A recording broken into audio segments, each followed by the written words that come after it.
legend lives on from the Cheboygan down of the big lake they call Cheboygan.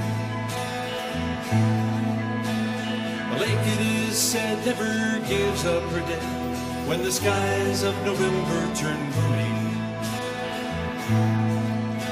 With a load of iron ore 26,000 tons more than the Edmund Fitzgerald weighed empty. That good ship and crew was a bone to be chewed when the gales of November came early. The ship was the pride of the American side, coming back from some mill in Wisconsin. As the big freighters go, it was bigger than most, with a crew and good captain well seasoned, including some terms with a couple of steel firms when they left fully loaded for Cleveland. And later that night when the ship's bell rang, could it be the north wind they'd been feeling?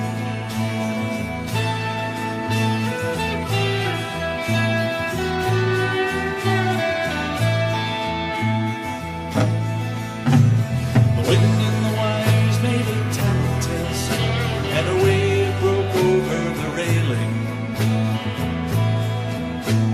And every man knew, as the captain did too, 'twas the witch of November come stealing. The dawn came late and the breakfast had to wait when the gales of November came slashing. When afternoon came, it was freezing rain in the face of a hurricane west wind.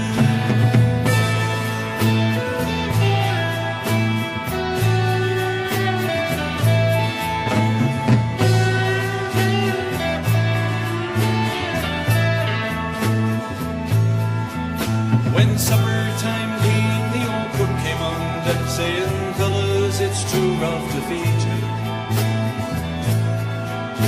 At 7 p.m. it got dark out, and then he said, "Fellas, it's been good to know ya." The captain wired in, he had water coming in, and the good ship and crew was in peril. And later that night, when his lights went out of sight, came the wreck of the Edmund Fitzgerald.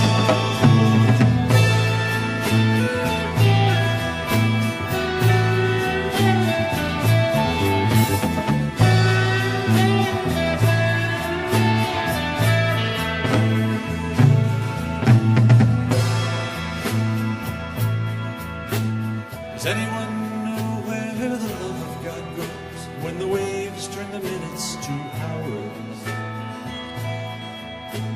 The searchers all say they'd have made Whitefish Bay if they'd put 15 more miles behind her.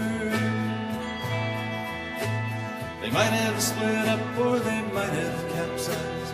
They may have broke deep and took water. And all that remains are the faces and the names of the wives and the sons and the daughters.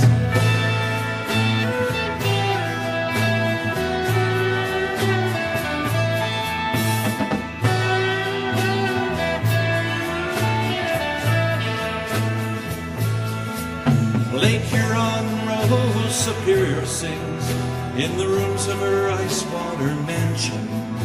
Old Michigan steams like a young man's dreams. The islands and bays are for sportsmen. Farther below, Lake Ontario takes in what Lake Erie can send her. And the iron boats go, as the mariners all know, with the gales of November, remember.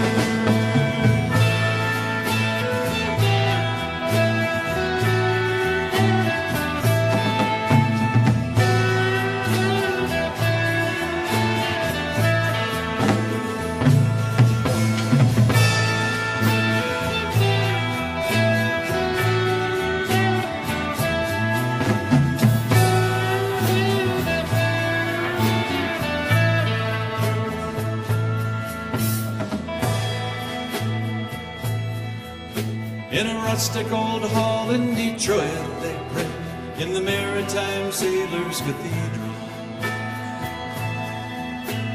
The church bell chimed till it rang 29 times for each man on the Edmund Fitzgerald. The legend lives on from the Cheboygan down of the big lake they call Cheboygan. Superior, they said, never gives up her day when the gales of November come early.